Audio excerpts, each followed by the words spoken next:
ครับสมควรแก่เวลา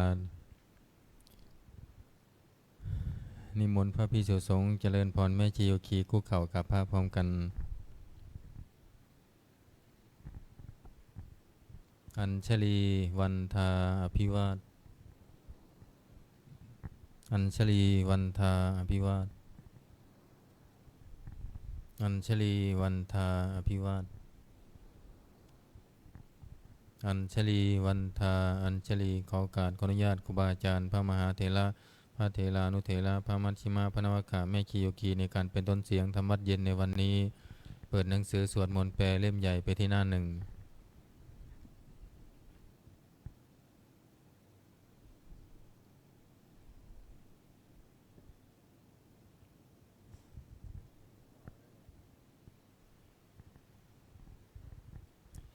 โยโสภะคะวาอะระหังสัมมาสัมพุทโธพระผู้มีพระภาคเจ้านั้นพระองค์ใดเป็นพระอรหันต์ดับเพลิงกิเลสเพลิงทุกข์สิ้นเชิงตรัสรู้ชอบได้โดยพระองค์เองสวากขาโตเยนะภะคะวะตาธัมโมพระธรรมเป็นธรรมอันพระผู้มีพระภาคเจ้าพระองค์ใดตรัสไว้ดีแล้ว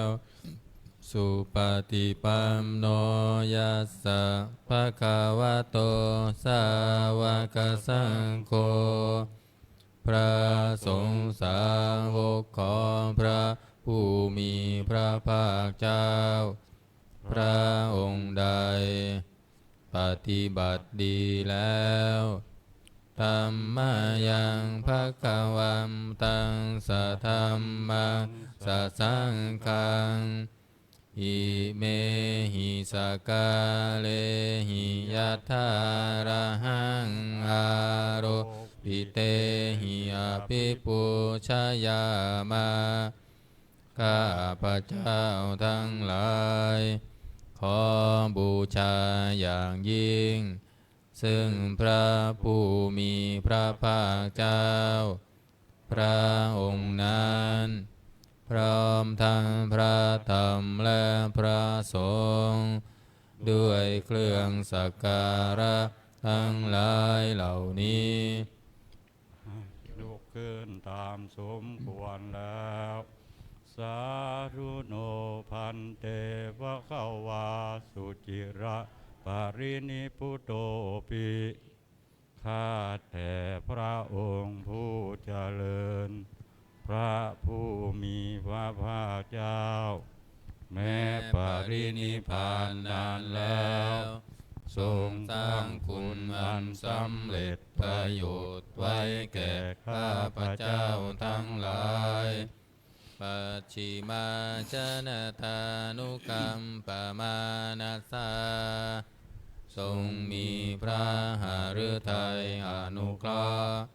แก่พวกข้าพระเจ้าอันเป็นชนรุ่นหลังอิเมสกาเลทุกขตาปันนาการะปุเตปฏิคันหาตุขอพระผู้มีพระภาคเจ้าจงรับเครื่องสักการะอันเป็นบรรณาการของคนยากทั้งหลายเหล่านี้อัมหากังติกรตังหิตายะสุขายะเพื่อประโยชน์และความสุขแก่ข้าพระเจ้าทั้งหลายตลอดกาลและนานเทอญอะระหังสัมมาสัมพุทโธภคะวาพระผู้มีพระภาคเจ้าเป็นพระอรหันต์ดับเพลิงกิเลสเพลิงทุกข์สิ้นเชิงตรัสรู้ชอบได้โดยพระองค์เอง พุทธังภคะวันตังอภิวาเทมิข้าพระเจ้าอภิวาทพระผู้มีพระภาคเจ้าผู้รู้ผู้ตื่นผู้เบิกบานสวากขาโตภคะวตาธัมโมพระธรรมเป็นธรรมที่พระผู้มีพระภาคเจ้าตรัสไว้ดีแล้วธัมมังนามัสสามิข้าพระเจ้านามัสการพระธรรมสุปฏิปันโนภะคะวะโตสาวกสังโฆพระสงฆ์สาวกของพระผู้มีพระภาคเจ้าปฏิบัติดีแล้วสังฆังนามามิข้าพระเจ้านอบน้อมพระสงฆ์หันธรรมยังพุทธัสสะภะคะวะโตบุพพาคณมการังกโรมาเสนะโมตัสสะภะคะวะโตขอนอบน้อมแด่พระผู้มีพระภาคเจ้าพระองค์นั้นอะระหะโตซึ่งเป็นผู้ไกลจากกิเลสสัมมาสัมพุทธัสสะตรัสรู้ชอบได้โดยพระองค์เองนะโมตัสสะภะคะวะโตขอนอบน้อมแด่พระผู้มีพระภาคเจ้าพระองค์นั้นอะระหะโตซึ่งเป็นผู้ไกลจากกิเลสสัมมาสัมพุทธัสสะตรัสรู้ชอบได้โดยพระองค์เองนะโมตัสสะภะคะวะโตขอนอบน้อมแด่พระผู้มีพระภาคเจ้าพระองค์นั้นอะระหะโตซึ่งเป็นผู้ไกลจากกิเลสสัมมาสัมพุทธัสสะตรัสรู้ชอบได้โดยพระองค์เองเกิดหนังสือไปที่หน้า19ทำวัดเย็นหันธรรมยังพุทธานุสตินายังกโรมาเสตังโคปานาภคะวัมตังเอวังกัลลยาโนอินติสัพโทอะภุคาโตก็กิตติศัพท์อันงามของพระผู้มีพระภาคเจ้านั้นได้ฟุ้งไปแล้วอย่างนี้ว่ายิตติปิโสภควาเพราะเหตุอย่างนี้พระผู้มีพระภาคเจ้านั้นอรหันต์เป็นผู้ไกลจากกิเลสสัมมาสัมพุทโธเป็นผู้ตรัสรู้ชอบได้โดยพระองค์เองวิชาจารณสัมปันโนเป็นผู้ถึงพร้อมด้วยวิชาและจารณะสุขโตเป็นผู้ไปแล้วด้วยดีโลกวิทูเป็นผู้รู้โลกอย่างแจ่มแจ้งอนุตตโรปุริสัทธัมมาสารันติเป็นผู้สามารถฝึกบุรุษที่สมควรฝึกได้อย่างไม่มีใครยิ่งกว่า สัทธาเทวมนุษย์สานังเป็นครูผู้สอนของเทวดาและมนุษย์ทั้งหลายพุทโธเป็นผู้รู้ผู้ตื่นผู้เบิกบานไปทำภควาติเป็นผู้มีความจำเริญจำแนกคำสั่งสอนสัตว์ดังนี้หันธมยังพุทธาภิกิติงกโรมาเสพุทธวาระหันตวรตาภิกขุนาภิยุตโตพระพุทธเจ้าประกอบด้วยคุณมีความประเสริฐแห่งอรหันตคุณเป็นต้นสุนทาพิยานการุณาหิสมาคตันโตพระองค์อันประกอบด้วยพระญาณและพระกรุณาอันบริสุทธิ์โพเทสิโยสุชานาตังกามรังวาสุโรพระองค์ใดจงกระทำชนที่ดีให้เบิกบานดุจอาทิตย์ทำบัวให้บาน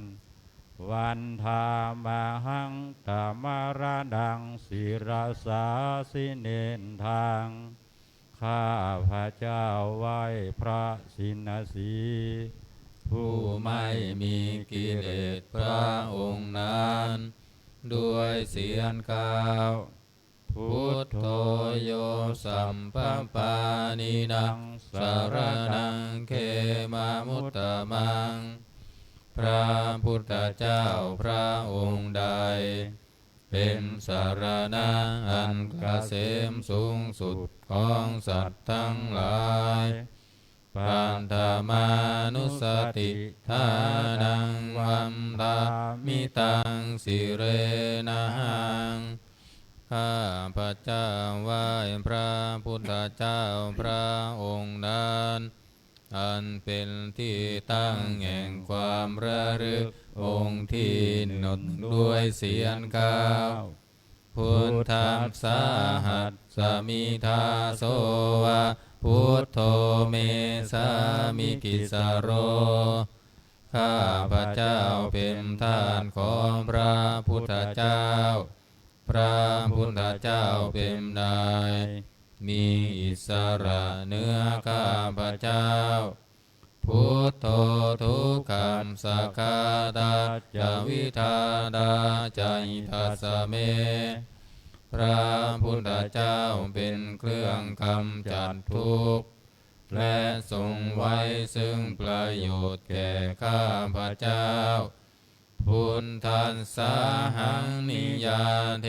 มิสรีรัมชีวิตตังจิตังข้าพระเจ้ามอบกายถวายชีวิตนี้แด่พระพุทธเจ้าวันทันโตหังจาริสามิพุทธัสเสวะสุโพธิตังข้าพระเจ้าผู้ไหวอยู่จากประพฤติตามซึ่งความตรัสรู้ดีของพระพุทธเจ้านาทิเมสารนังอัญญังพุทโธเมสารนังวรังสารณะอื่นของข้าพระเจ้าไม่มีพระพุทธเจ้าเป็นสารณะอันประเสริฐของข้าพระเจ้าเอเตนะสัญจวัชเชนะวันเตยะสันตุสาสเนด้วยการกล่าวคำสัตย์นี้ข้าพระเจ้าพึงเจริญในพระศาสนาของพระศาสดาพุทธังเมวัมธัมมาเนนะยังปุญญังปัสสุตังอิทาข้าพระเจ้าผู้ไหวอยู่ซึ่งพระพุทธเจ้า ได้ขวนขวายบุญใดในบัดนี้สัมเพบิอัมตรายาเม มาเหสุงตัดสะเดสะสาอันตรายทั้งปวงอย่าได้มีแก่ข้าพเจ้าด้วยเดชแห่งบุญนั้น กายเยนะวาจายะวะเจตสาวาด้วยกายก็ดีด้วยวาจาก็ดีด้วยใจก็ดีพุทเทกุกัมมังปะกตังมายายากรรมหน้าที่เตียนลันกระทำแล้วในพระพุทธเจ้าพุทโธปฏิคันหาตัวชยันตังขอพระพุทธเจ้าจงงดซึ่งโทษล่วงเกินนานการันตะเรสังวริตุงวัฒรรมเพื่อการสำรวมระวังในพระพุทธเจ้าในการต่อไป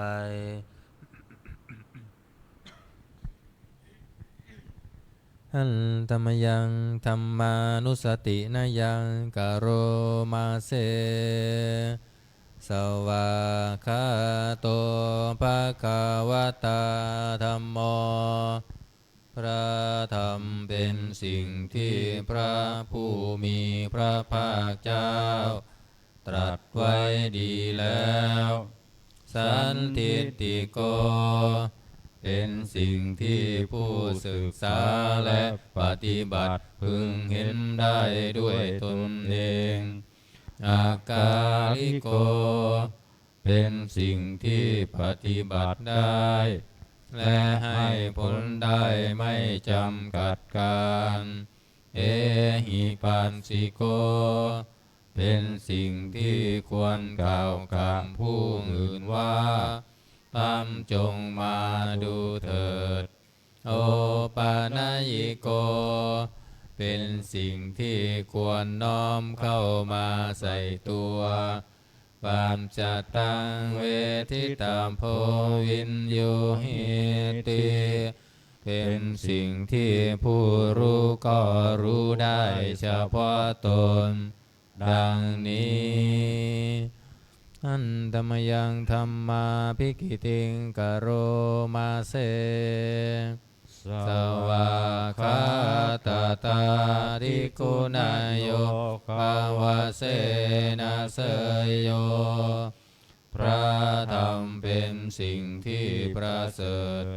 เพราะประกอบด้วยคุณคือความที่พระผู้มีพระภาคเจ้าตรัสไว้ดีแล้วเป็นต้นโยมังคัมปะ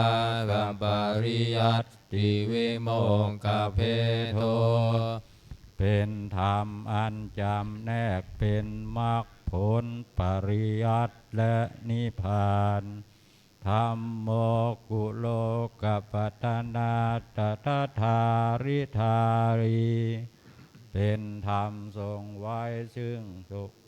ธรรมจากการตกไปสู่โลกที่ชั่ววันธามหังตมหารังวรธรรมเมตังข้าพระเจ้าไหว้พระธรรมอันประเสริฐนั้นอันเป็นเครื่องกำจัดเสียซึ่งความมืดธัมโมโยสัมภปานินะสารนังเขมามุตตมังพระธรรมใดเป็นสารณะอันเกษมสูงสุดของสัตว์ทั้งหลายทุติยานุสติทานังวันทามิตังสิเรนะหังข้าพระเจ้าไหว้พระธรรมนั้นอันเป็นที่ตั้งแห่งความระลึกองค์ที่สองด้วยเสียงกล่าวธัมมัสสาหัมสมิทาโสวะธัมโมเมสามิกิสโรข้าพระเจ้าเป็นทาสของพระธรรมพระธรรมเป็นนาย มีอิสระเนื้อข้าพเจ้าธัมโมทุกขัมสกาตาจะวิธาตังจะหิตัสสะเม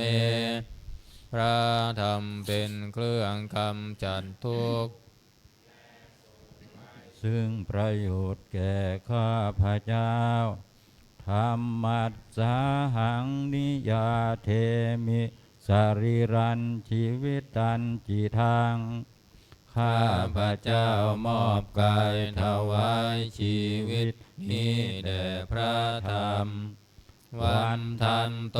หังจริสามิธรรมัสเสวสุธรรมตังข้าพเจ้าผู้ไหวอยู่จากประพฤติตามซึ่งความเป็นธรรมดีของพระธรรมนาทิเมสรนังอัญญังธัมโมเมสรนังวรัง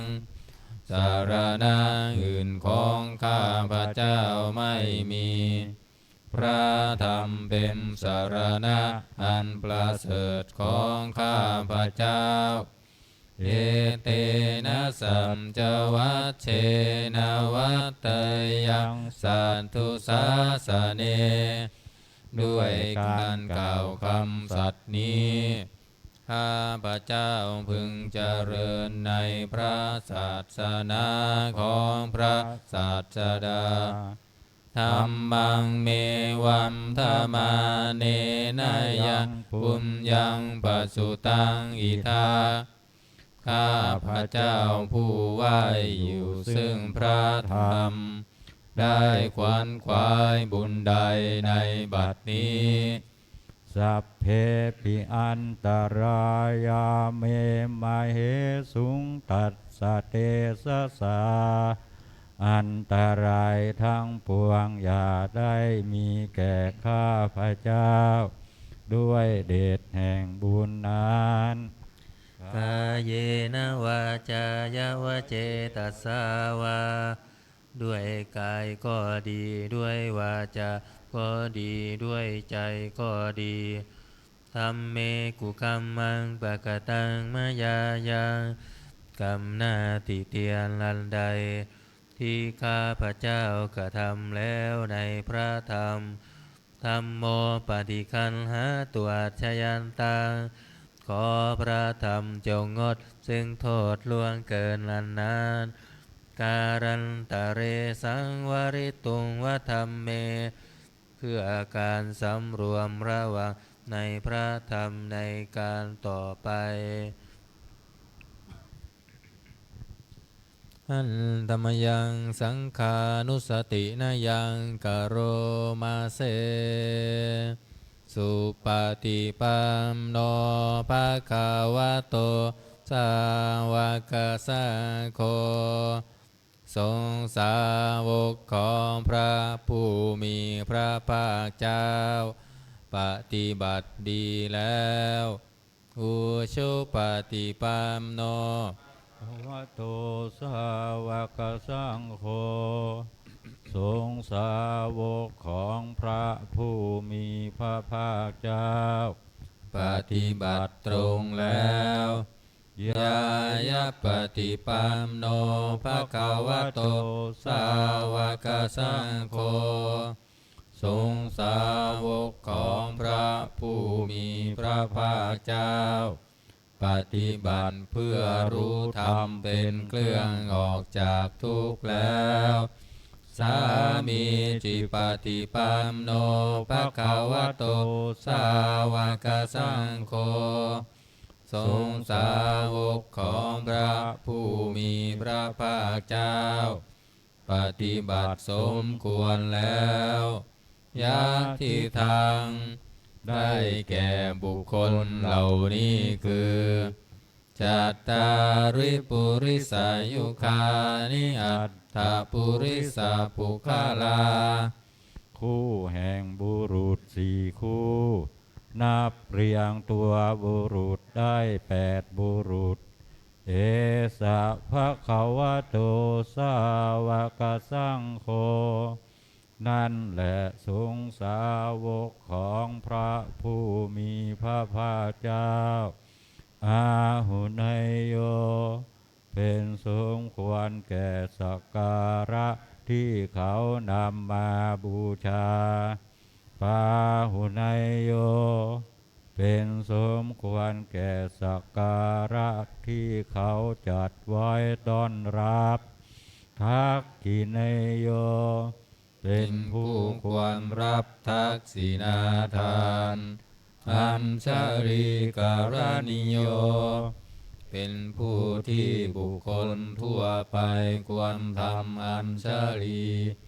อนุตตรังปุญญเขตังโลกัสสติเป็นเนื้อนาบุญของโลกไม่มีนาบุญอื่นยิ่งกว่าดังนี้หันธรรมยังสังฆาภิกิติงกโรมาเส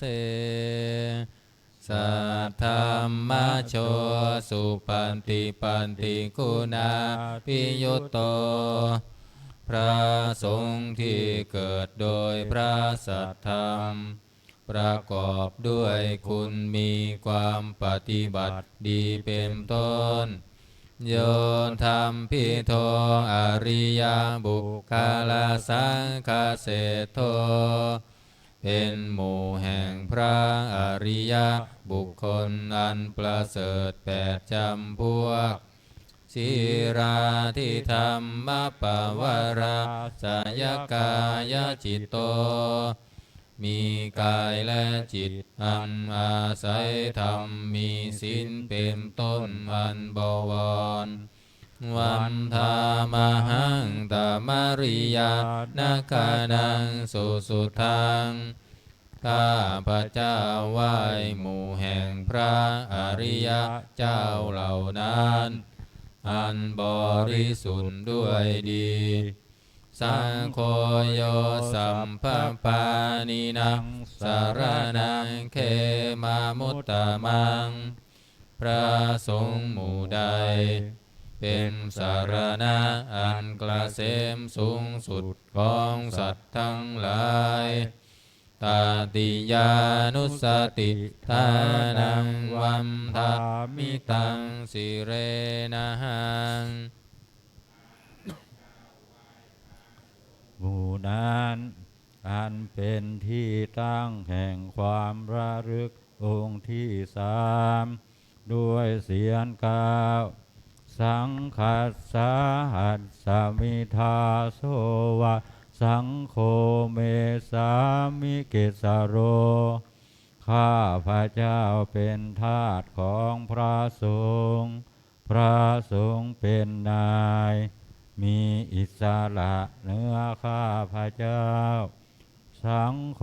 ทุกขัสสะคาตาจวิทาตาจหิตัสสะเมพระสงฆ์เป็นเครื่องกำจัดทุกข์และทรงไว้ซึ่งประโยชน์แก่ข้าพระเจ้าสังฆัสสาหังนิยาเทมิสรีรัมชีวิตตัมจิตังข้าพระเจ้ามอบกายถวายชีวิตนี้แด่พระสงฆ์วันธรรมโตหังจาริสามิสังคัสโสปฏิปันนาตังข้าพระเจ้าผู้ไหวอยู่จากประพฤติตามซึ่งความปฏิบัติดีของพระสงฆ์นัตถิเมสารนังอัญญสังโฆเมสารนังวรังสารณะอื่นของข้าพระเจ้าไม่มีพระสงฆ์เป็นสารณะอันประเสริฐของข้าพระเจ้าเอเตนะสัญจวัชเชนะวัตเตยะสัตถุสาสเนด้วยการกล่าวคำสัตย์นี้ข้าพระเจ้าพึงเจริญในพระศาสนาของพระศาสดาสังฆังเมวัมธามาเนนายะ ปุญญังปัสสุตังอิทาข้าพระเจ้าผู้ไหวอยู่ซึ่งพระสงฆ์ได้ขวนขวายบุญใดในบัดนี้สัมเพปิอัมดารายาเมมาเหสุงตัสสะเตชัสสาอันตรายดังปวงอย่าได้มีแก่ข้าพระเจ้าด้วยเดชแห่งบุญนั้นกายเยนะวาจายาวะเจตสาวาด้วยกายก็ดีด้วยวาจาก็ดีด้วยใจก็ดีสังเคกุกัมมังปะกตังมายายังกรรมหน้าติเตียนนันใดที่ข้าพระเจ้ากระทำแล้วในพระสงฆ์สังโฆปฏิคันหาตัวชยันตังขอพระสงฆ์จงงดซึ่งโทษล่วงเกินอันนั้นการันตะเรสังวริตุงวาสังเคเพื่อการสำรวมระวังในพระสงฆ์ในการต่อไป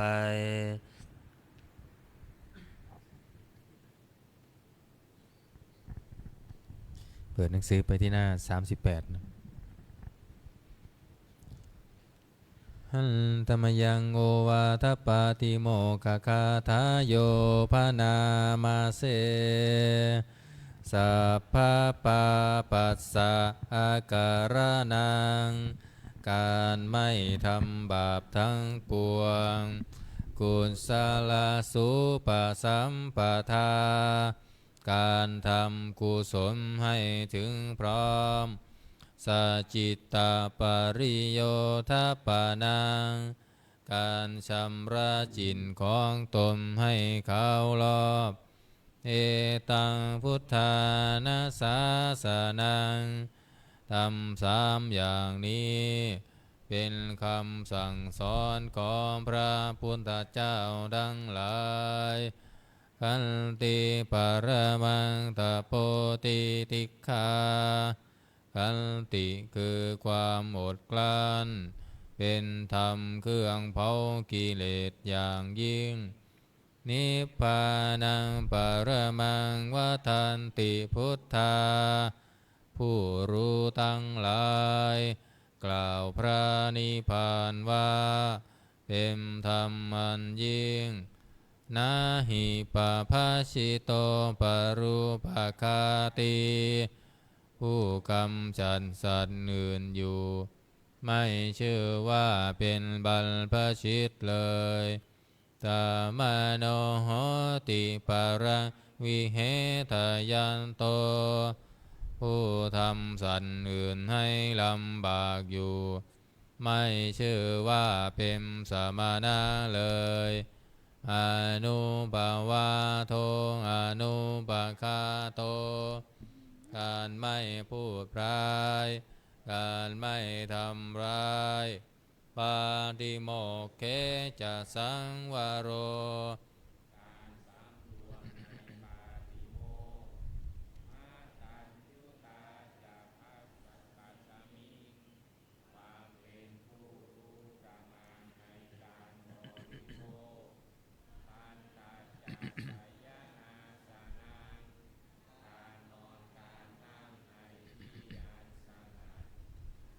ทิจิตเตจาโยโคความหมั่นประกอบในการทำจิตให้ยิ่งเอตังพุทธานาสาสนัง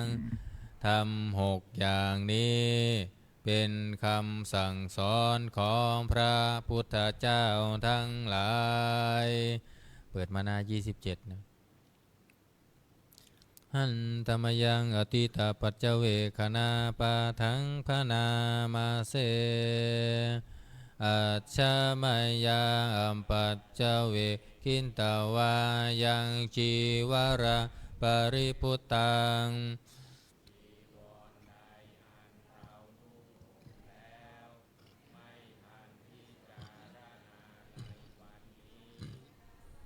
ดังยาวะเทวาสีตัมสะปฏิคาตายา จีวรนนั้นเรานุ่งห่มแล้ว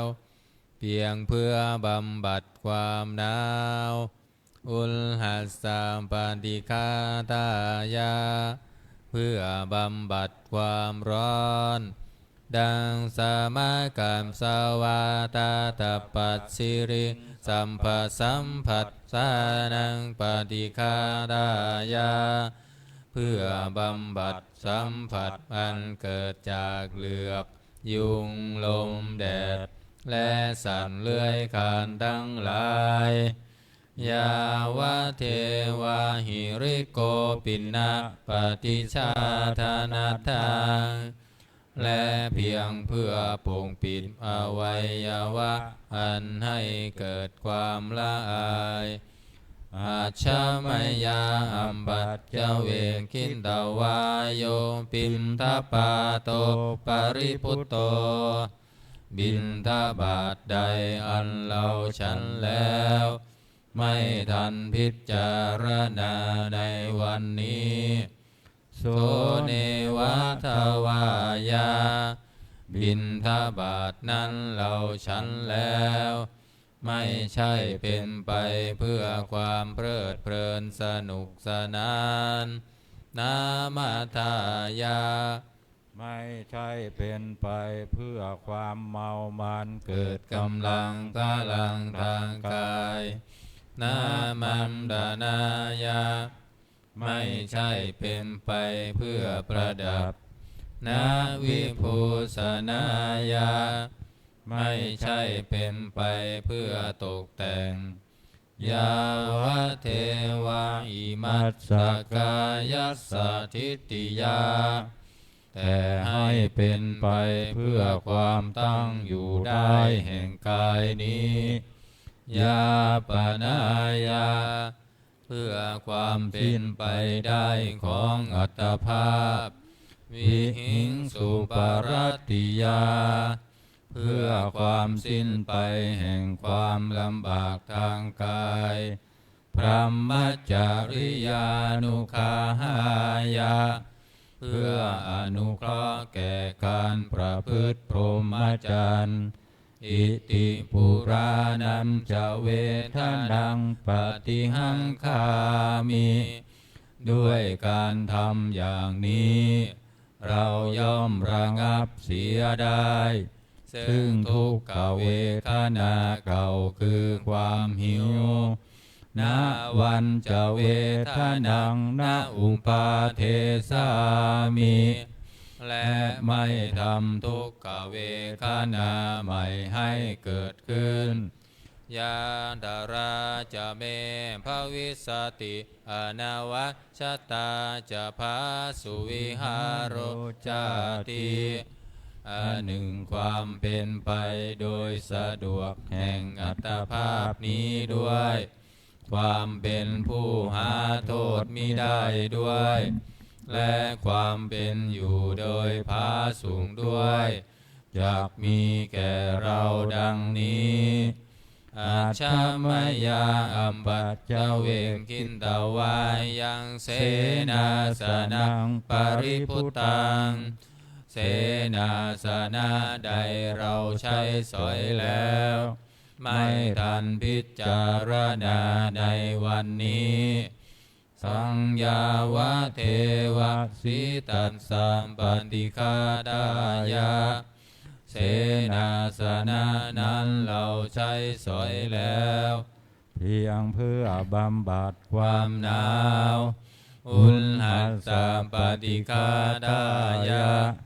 เพื่อบำบัดความร้อน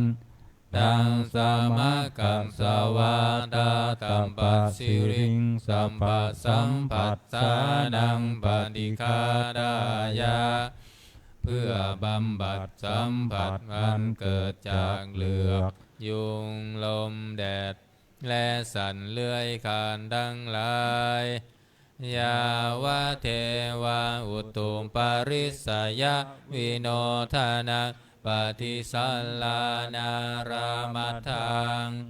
เพียงเพื่อบรรเทาอันตรายอันพึงมีจากดินฟ้าอากาศ และเพื่อความเป็นผู้ยินดีอยู่ได้ในที่หลีกเล่นสำหรับภาวนาอัจฉมยาอัมปัจจเวงคินตวายโยกิลานาปัจจยเพสัญชาปริคาโร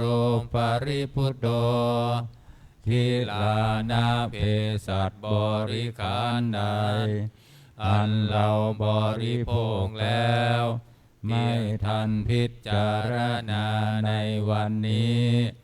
โสยาวะเทวะอุปันนานังวยาภาธิกานังเวทนานังปฏิฆาดายาคิลานา เพสัตบริขารนั้นเราบริโภคแล้วเพียงเพื่อบำบัดทุกขเวทนาอันบังเกิดขึ้นแล้วมีอาพาธต่างๆเป็นมูลอัพพยาปัจฉปรมัตตายาติเพื่อความเป็นผู้ไม่มีโรคเบียดเบียนเป็นอย่างยิ่งดังนี้อันธรรมยังอุทิศนาทิฏฐานาคาทายโยภานามาเสอิมินาปุญญกรรมเมนะด้วยบุญนี้อุทิศให้อุปัชฌายาคุณุตตราอุปัชฌาย์ผู้เลิศคุณอาจาริโยปการาจาและอาจารย์ผู้เกื้อหนุนมาตาปิตาจยาตกาทั้งพ่อแม่และปวงญาติสุริโยจันทิมาราชาสุนจันทร์และราชา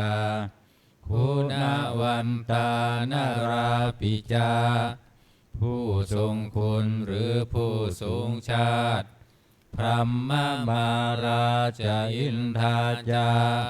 พรหมานและอินทราชโลกปาลาชเท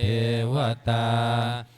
ทั้งถวยเทพและโลกบาลยะโมมิตามนุสาจายมมาราชมนุษย์มิตรมัจจตาเวริกาปิจาผู้เป็นกลางผู้จ้องผานสัมเพสัตตาสุขีโหนตุขอให้เป็นสุขสาร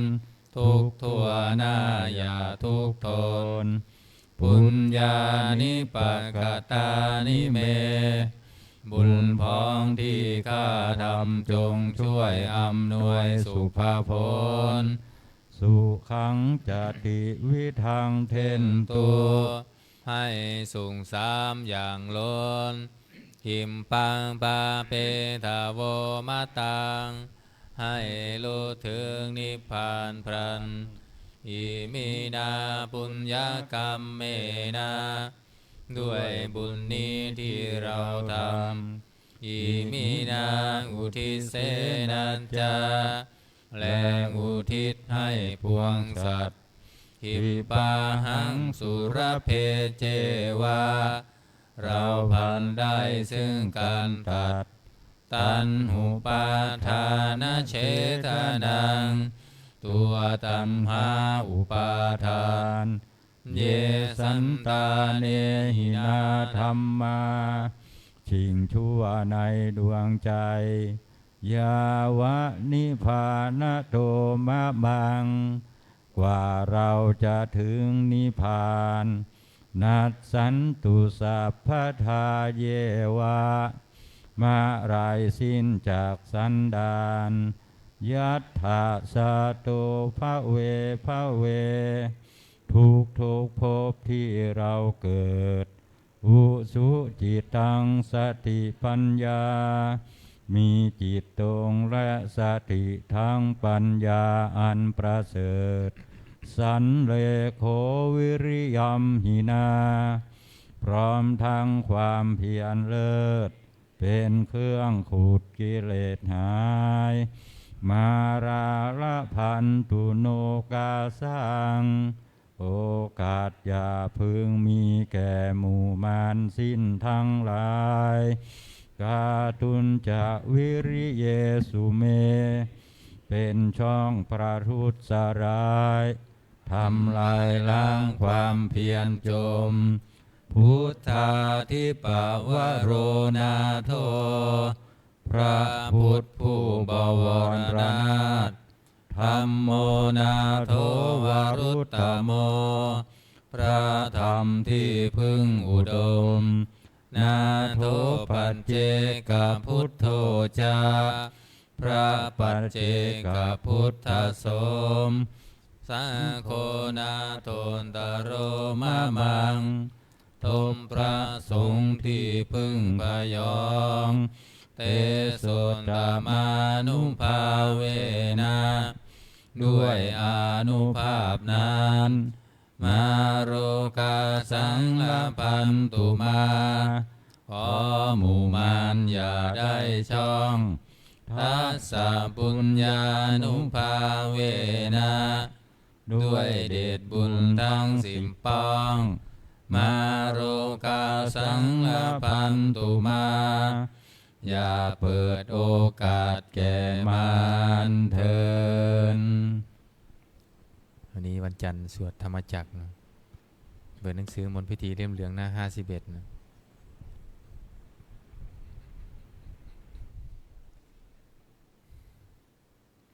หน้า51นะธรรมนะโมตัสสะภะคะวะโตอะระหะโตสัมมาสัมพุทธัสสะนะโมตัสสะภะคะวะโตอะระหะโตสัมมาสัมพุท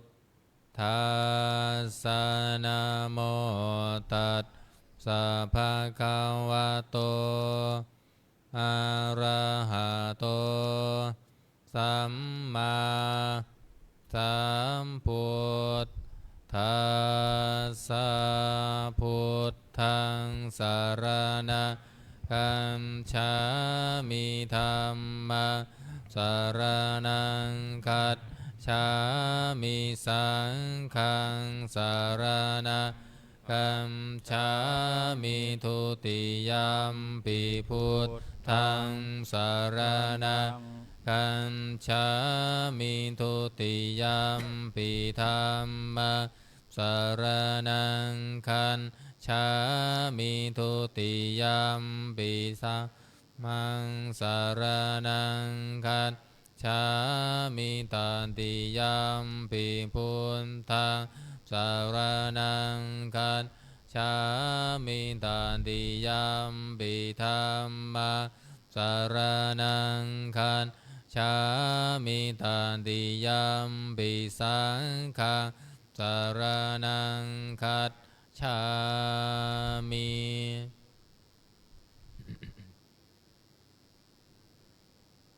สวดธรรมจักรนะครับวันนี้หน้า84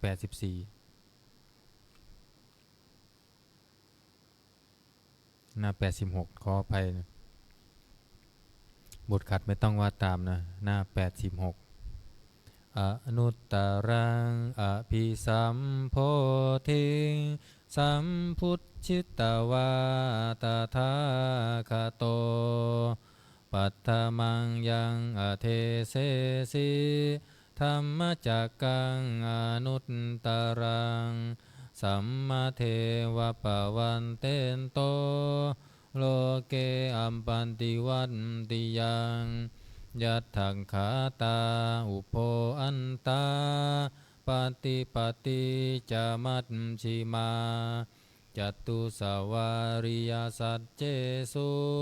วิสุทธังญาณทัสสนัง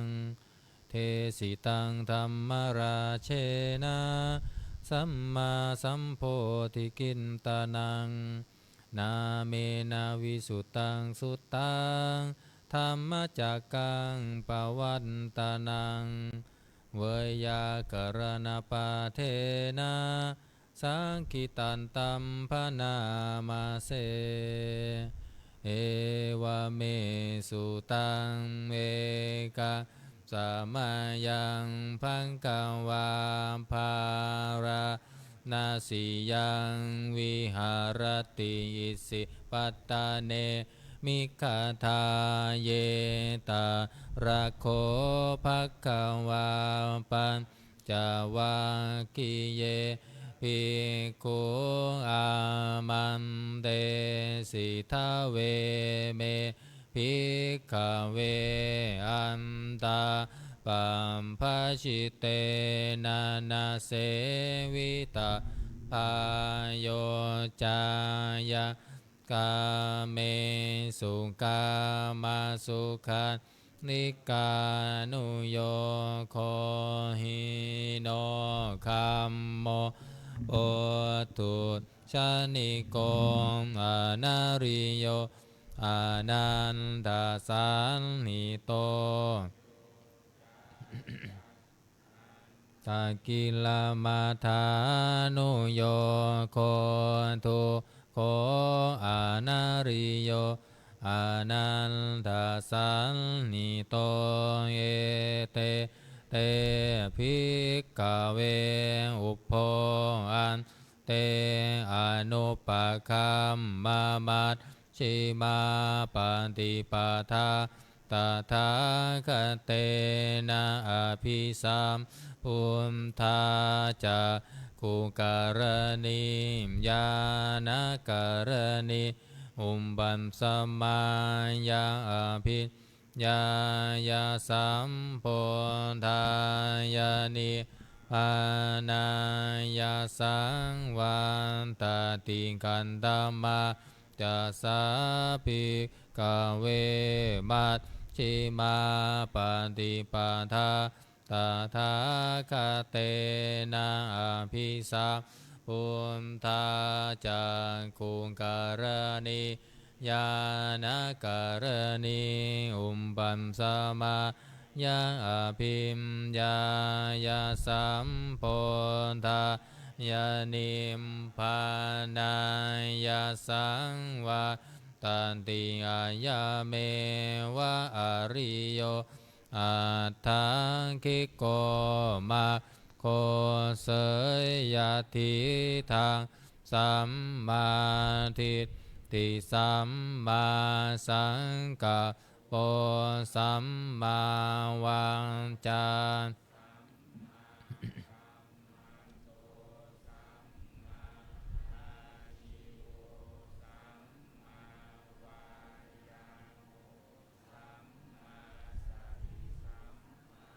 สัมมาทิอายังโคสาภิกขเวมัชฌิมาปฏิปทาตถาคเตนะอภิสัมพุทธาจะกุการณิญาณการณิอุมบัมสมายาอภิญญายาสัมโพธายานิพานายาสังวันตันติอิทังโคปานาภิกขเวทุกขังอริยสัจจังชาติปิทุกขาชราปิทุกขามรณะปิทุกขังโสกัมปริเทวทุกขโทมานะสุมปายาสาปิทุกขาอัมปิเย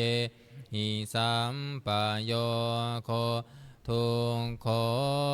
เยหิวิปโยโคทุกโคยัมปิชังนาลพันติตัมปิทุกขังสังกิเตนะปัญจุปาทานักขันธาทุกขาอิทังโคปานาภิกขเวทุกขสมุทัยโยอริยสัจจังญาญา ตัมหาโปโนภาวิกานันทิราคาสหคตาตัตตาระตันตาราพินันติเนเสยยทิทางกามตัมหาภาวตันหาวิภาวตัมหาอิทาโคปานาภิกขเวทุขานิโรโธ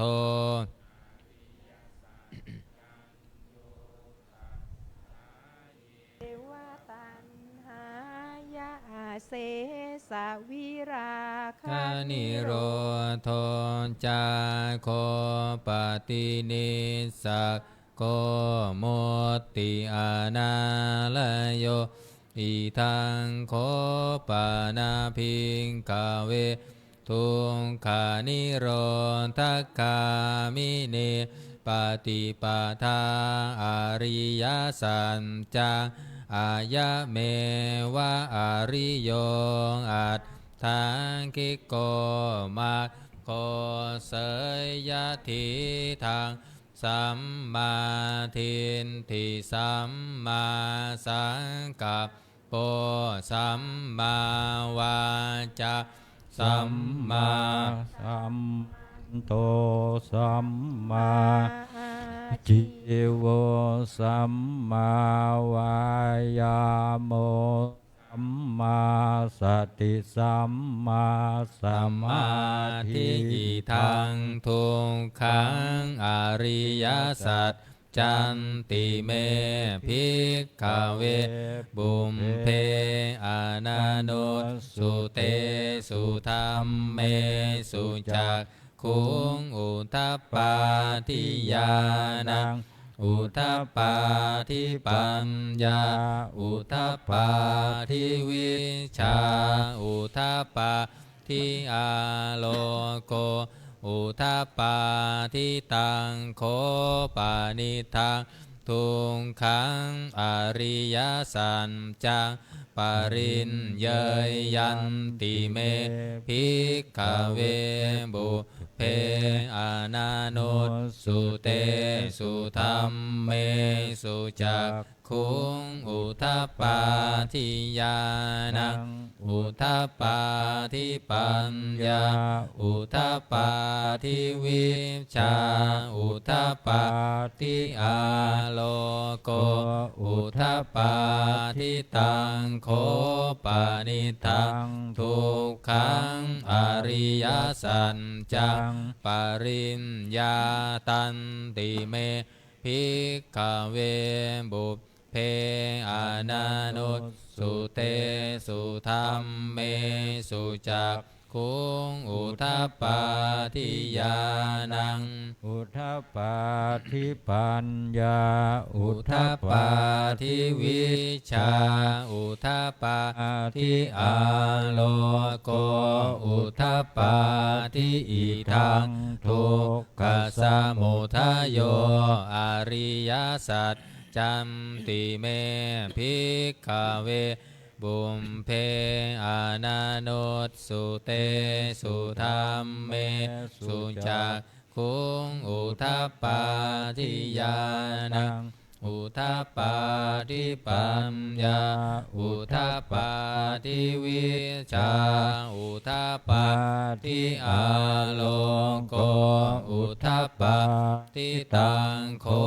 ปานิทังทุกขสมุทัยโยอริยสัจจังปหาตัพพันติเมภิกขเวบุมเพอานาโนสุเตสุธรรมเมสุจังคุงอุทธัปปาทิญาณังอุทธัปปาทิปัญญาอุทธัปปาทิวิชชาอุทธัปปาทิอาโลโกอุทธัปปาทิตังโคปานิทังทุกขสมุทัยโยอริยสัจจังปะหินันติเมภิกขเวบุเพ เพอานาโนสุเตสุธรรมเมสุจักขุงอุทธัปปาทิญาณังอุทธัปปาทิปัญญาอุทธัปปาทิวิชาอุทธัปปาทิอาโลโกอุทธัปปาทิอิทังทุกขานิโรธอริยสัจจันติเมภิกขเวบุมเพอานาโนสุเตสุธรรมเมสุจักขุงอุทธัปปาทิญาณังอุทธัปปาทิปัญญาอุทธัปปาทิวิชาอุทธัปปาทิอาโลโกอุทธัปปาทิตังโคปานิทังทุกขานิโรธอริยสัจจังสัญชิกาตัปพันติเมภิกขเวบุมเพอานาโนสุเตสุธรรมเมสุจักขุงอุทธัปปาทิญาณังอุทธัปปาทิปัญญาอุทธัปปาทิวิชาอุทธัปปาทิอาโลโกอุทธัปปาทิตังโคปานิทังทุกขานิโรธอริยสัจจังสัญชิกตันติเมภิกขเวปุเพอานันโนสุเตสุธรรมเมสุจักขุงอุทธัปปาทิญาณังอุทธัปปาทิปัญญาอุทธัปปาทิวิชชาอุทธัปปาทิอาโลโกอุทธัปปาทิอิทังทุกขานิโรธอัตคามินิปฏิปทาอริยสัจจันติเมภิกขเวบุมเพอานาโนสุเตสุธรรมเมสุจักขุงอุทธัปปาทิญาณังอุทธัปปาทิปัญญาอุทธัปปาทิวิชาอุทธัปปาทิอาโลโกอุทธัปปาทิตังโคปานิทังทุกขานิโรธคามินิปฏิปทาอริยสัจจังภาเวตาพันติเมภิกขเวบุมเพอานาโนสุเตสุธรรมเมสุจักขุงอุทธัปปาทิญาณังอุทธัปปาทิปัญญาอุทธัปปาทิวิชชาอุทธัปปาทิอาโกอุทธัปปาทิตังโคปานิทังทุกขานิโรธคามินิปฏิปทาอริยสัจจังภาวิตันติเมภิกขเวบุมเพอานาโนสุเตสุธรรมเมสุจักขุงอุทธัปปาทิญาณังอุทธัปปาทิปัญญาอุทธัปปาทิวิชาอุทธัปปาทิอาโลโกอุทธัปปาทิยาวกิวันจะเมภิกขเวหิเมสุจตุสุอริยสัจเจสุเอวันติปาริวัฏทังทวัฏทสาการังยัตถาปุตังญาณทัสสนังนาสุวิสุทธังอโหสิเนวัตตาวะหังภิกขเวสเทวะเกโลเกสมาระเกสพรหมเกสัพสมานะพรหมนิยาปัจจายาสเทวมนุษย์ส สายาอนุตตรังสัมมาสัมโพธิอภิสัมพุทโธปัจจัมยาสิงยะโตจะโคเมภิกขเวอิเมสุจตุสุอริยสัจเจสุเอวัตติปริวันทังทวาทัสสาการังยะถาภูตังญาณทันสนังสุวิสุทธังอโหสิอาทาหังภิกขเวสเทวะเกโลเกสมารเกสพรัมมะเกสัมสมานะพรัมมณิยาปัจจายาสเทวมนุษย์สายาอนุตตรังสัมมาสัมโพธิอภิสัมพุทโธปัญจัญญาสิงญานันจะปานะเมทัสสะนังอุทัปปาทิอากุมปาเมวิมุตติอายะมันติมาชาตินันทิธานิปุนาภาวติธรรมโวจะภควาอันตมานาปัญจวัคคียาภิกขุภควโตภาสิตังอภินันทุงอิมัสสมิงจัปปนาเวยาการนัสสมิงพันยามาเนอายัสสมาโตโกธัญญัสสวิราชังวิตามารังธรรมจักขุงอุทัปปาทิยังกินจิสมุทัยธรรมังสัมพันตังนิโร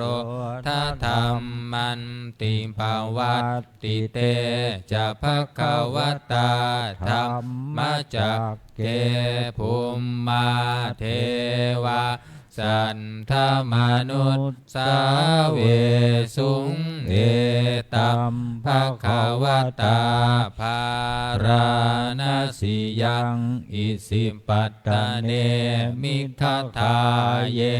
อนุตตรังธรรมจักกังปวัตติตังอัปปติวัตติยังสมเน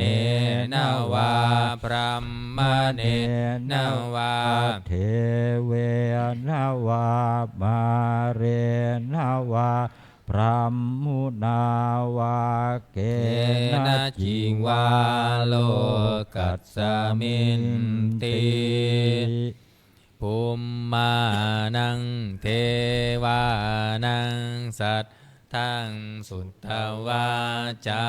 ตุมมหาราชิกาเทวาสันธมนุษย์สาเวสุงจาตุมมหาราชิกานังเทวานังสัมทังสุตตวาตาวติงสาเทวาสัตธมนุษย์สาเวสุงตาวติงสานังเทวานังสัตทังสุตตวายามาเท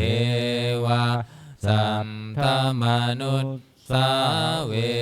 สุงยามานังเทวา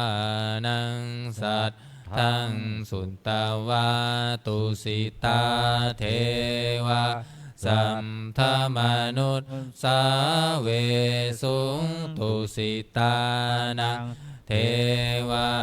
นังสัตทังสุตตวานิมมานารติเทวาสัตธมนุษย์สาเวสุงนิมมานารตินังเทวานังสัมทังสุตตวาปารณิมมิตวัสสวันติเทวาสัต ธมนุษสาเวสุงปารณิมมิตาวัสสวัตตีนังเทวานะสัมทังสุตตวาพรหมปริสัทชาเทวาสัตธมนุษสาเว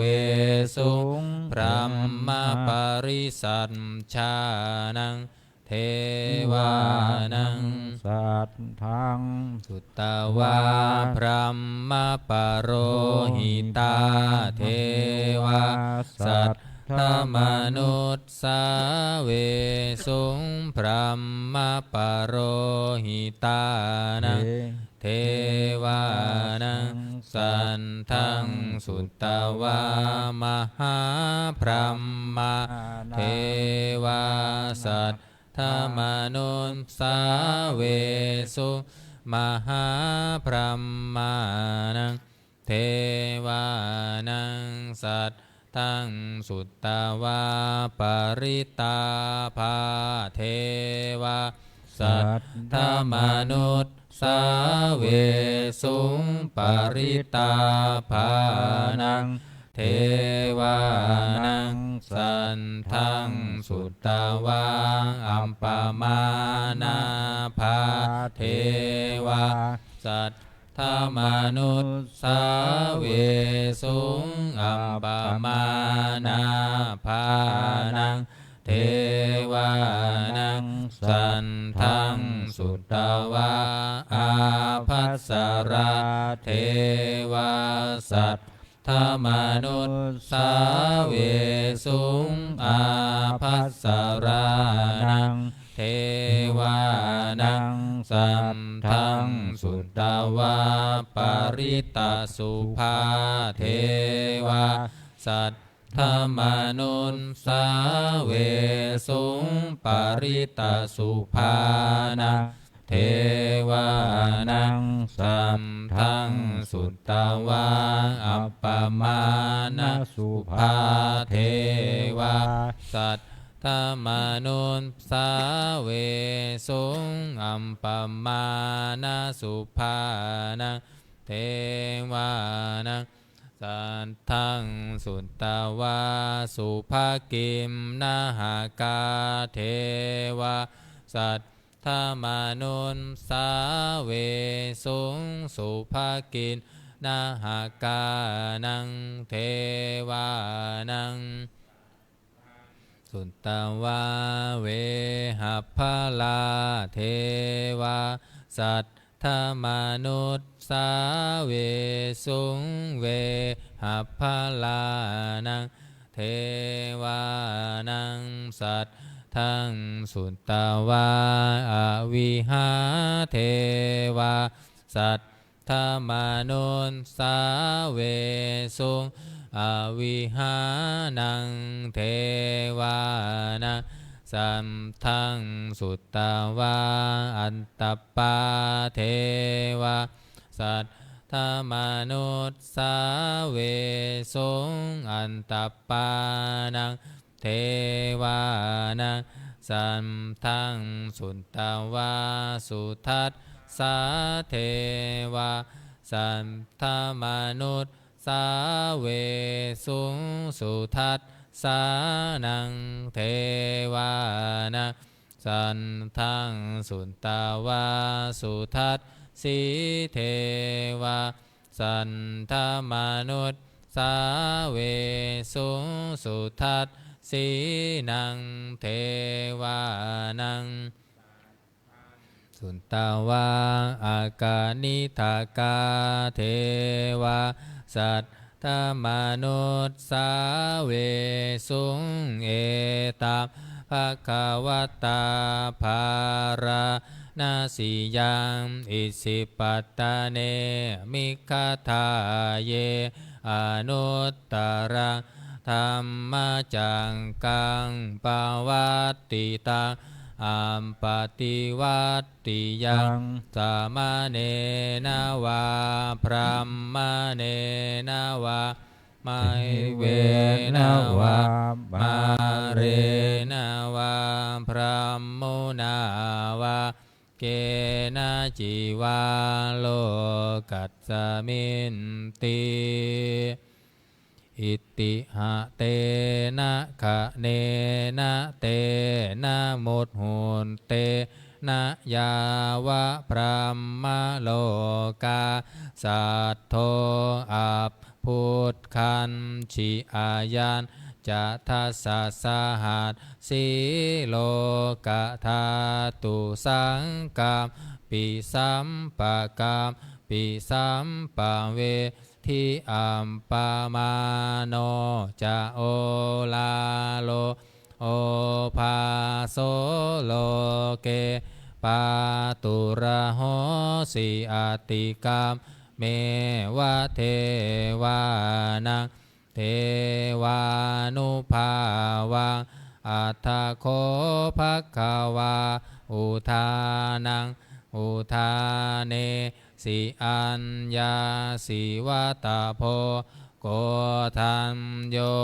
อัญญาสิวัตโพโกทันโยติอิติหิทังอายัสสะมะโตโกทันยัสสะอัญญาโกทันโย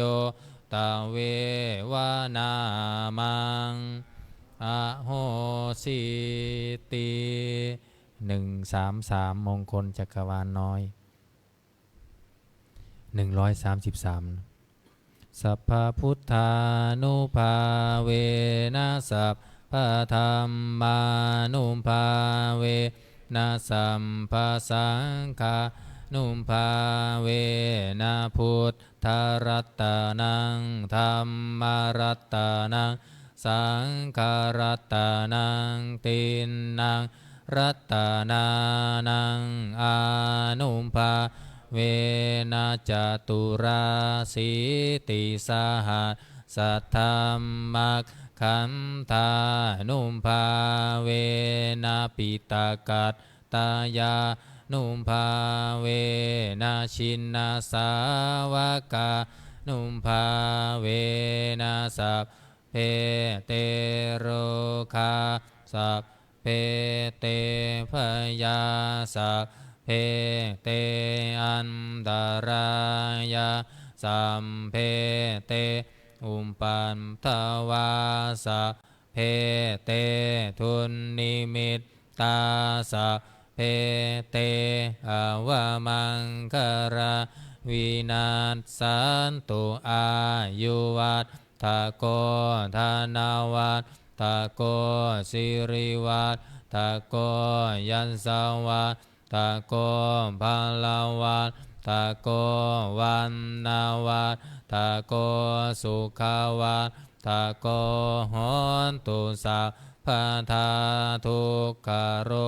ภัคคยาเวลาโสกาสัตตุจุปันทวาอเนกาอันตรายาปิวินาศสันตุจเตชัสสาชัยยสิทธิธานังลาภังโสทิภัคคยาสุขังภาลังสิริอายุจาวัฏโนจะโพคังวุฒิจะยัสสาวาสันตวัฏสาจะอายุจะชีวาสิทธิภาวันตุเตภาวันตุสัพพะมังคาลังลักขันตุสัมปะเทวตาสัมภะพุทธานุภาเวนะสัทธาโสทิภาวันตุเตภาวันตุสัพพะมังคาลังลักขันตุสัพพะเทวตาสัพพะธรรมานุภาเวนะสัทธาโสทิ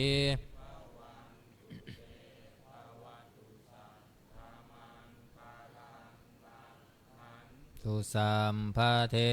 วตาสัพพะสังฆานุภาเวนะสัทธาโสทิภาวันตุเตครับ การทำวัดเย็นก็จบเพียงเท่านี้นะครับเราต่อไปจะได้เจริญจิตตภาวนาทำสมาธิสักครู่แล้วแผ่เมตตาพร้อมกัน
ครับสมควรแก่เวลา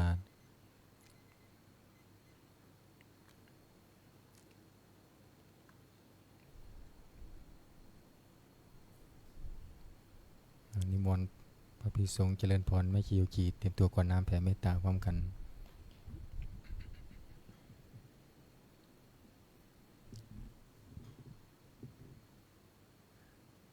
อิทังทานากัมมังนิพพานาปัญจโย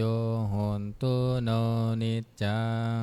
อิทังศีลกัมมังนิพพานาปัญจโยโหนตุโนนิจจังอิทังภาวนากัมมังนิพพานาปัญจโยโหนตุโนนิจจัง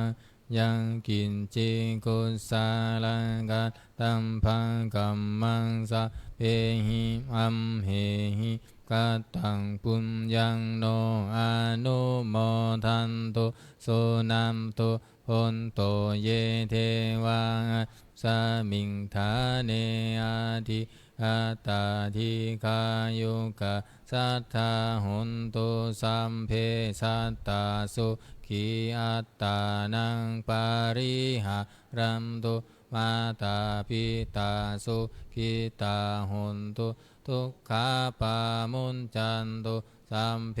ยาตากาสุขิตาหุนตุทุกขาปามุนจันตุสัพเพอายาตากาสุขิตาหุนตุทุกขาปามุนจันตุสัพเพปิสาสัพเพยัคคะสัพเพเปตาสุขิตาหุนตุทุกขาปามุนจันตุสัพเพนักขัตตาสุขิตาหุนตุทุกขาปามุนจันตุสัพเพเทวาสุขิตาหุนตุทุกขาปามุนจันตุสัพเพอาจาริยุปัชฌายาสุขิตาหุนตุทุกขาปามุนจันตุสัมภาสัมปติโยสามิชันตุโวคุกเข่าวันทาหลวงพร้อมกัน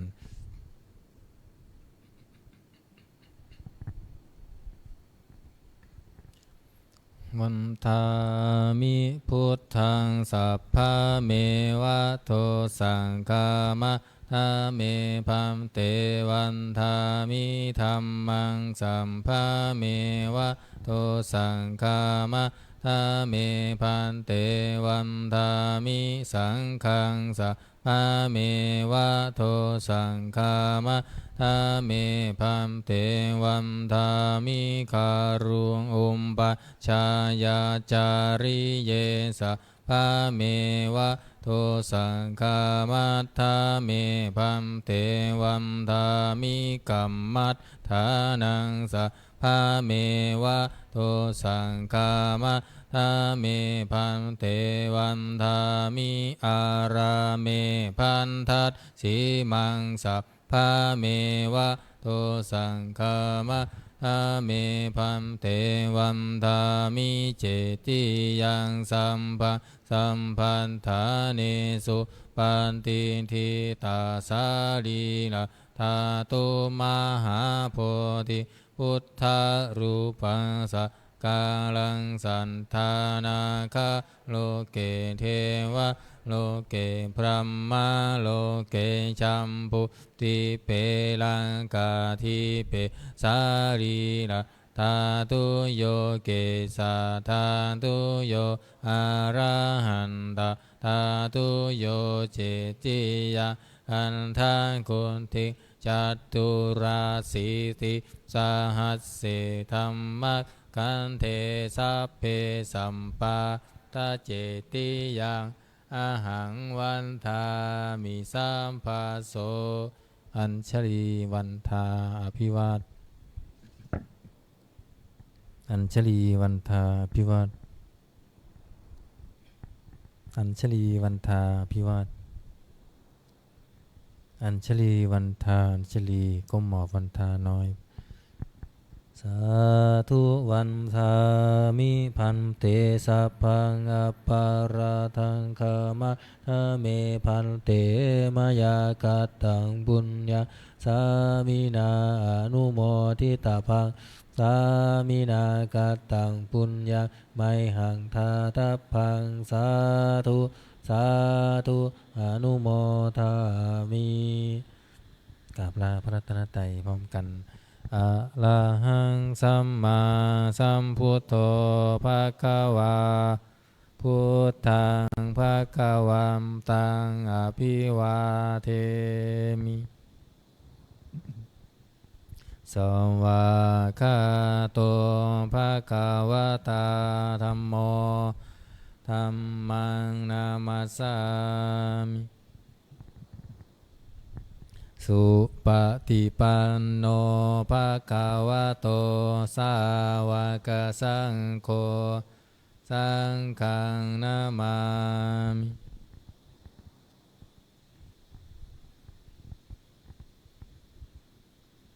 นิมนต์พระภิกษุสงฆ์คุกเข่ากราบพระเถระพระอาจารย์เอกชัยนะแม่ชีโยคีกราบทีหลังอัญชลีวันทาพิวาทอัญชลีวันทาพิวาทอัญชลีวันทาอภิวาทอัญชลีวันทาอัญชลีขอเชิญแม่ชีและโยคีทุกท่านกราบพระมหาเถระพร้อมกันค่ะ อัญชลีวันทาอภิวาทอัญชลีวันทาอภิวาท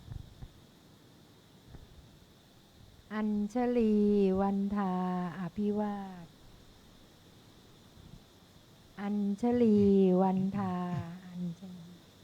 หมอบค่ะจัตตาโลธัมมาวัฏันติอายุวันโนสุขังภะลังสาธุสาธุสาธุวันนี้วันโกนเก็บเฉพาะหนังสือนะครับอาสนะไม่ต้องเก็บวันโกนเดี๋ยวครับผมขออนุญาตค่ะไม่ปิดหน้าต่างนะคะแล้วก็ไม่เก็บเบาะนะคะเพราะเดี๋ยวจะได้